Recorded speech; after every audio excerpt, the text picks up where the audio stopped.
अस्सलाम वालेकुम, मेरा नाम डॉक्टर मुख्तार है। मैं कंसल्टेंट गायनेकोलॉजिस्ट एंड ऑब्स्टेट्रिशियन हूँ और आज अल्तमश जनरल हॉस्पिटल से बात कर रही हूँ।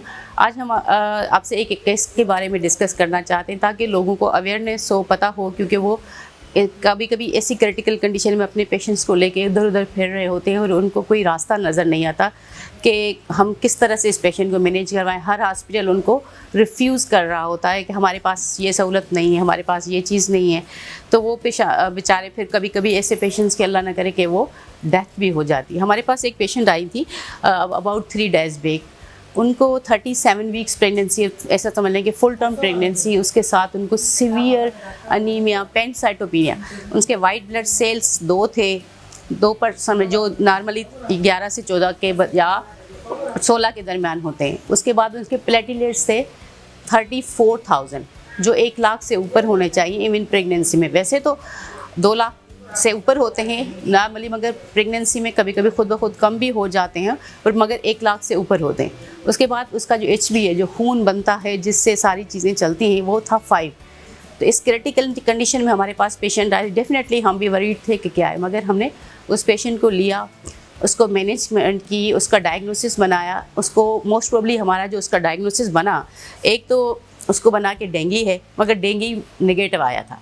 दूसरा था टाइफाइड, पैनसाइटोपिनिया की पूरी पिक्चर थी। पेशेंट हमारे पास आई, बेबी स्टेबल था, सब चीज़ें थी, हमने उसको मैनेज किया।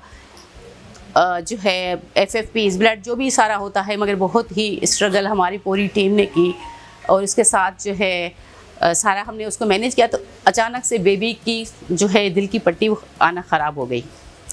अब हमारे पास और सिचुएशन वर्स हो गई कि हम क्या करें, मदर को बचाएं या बेबी को बचाएं। इस सिचुएशन में हमने हिम्मत की रिस्क लिया। उस पेशेंट को हमने सारे चीज़ें अरेंजमेंट करके सीज़र किया और अल्हम्दुलिल्लाह, अल्लाह का शुक्र है, पेशेंट भी हमारी स्टेबल है, बच्चा भी सही है। हमें ICU में उसको रखना पड़ा। Now she is out from the ICU और अभी उसको वार्ड में शिफ्ट करके इंशाल्लाह कल तक हम उसको डिस्चार्ज कर देंगे। आपको बताने का सिर्फ मकसद ये है, कभी भी कोई ऐसा सिचुएशन हो, ऐसी चीज़ें हो, तो होपलेस नहीं होना है। आपने भले आपकी जो चीज़ें अफोर्डेबल होते हैं, कुछ लोग कुछ अनअफोर्डेबल होते हैं, मगर चीज़ वहाँ पे आप अपने मरीज़ को ले जाएं जहाँ पे आपको फैसिलिटी भी मिले, आपको अच्छा डॉक्टर भी मिले।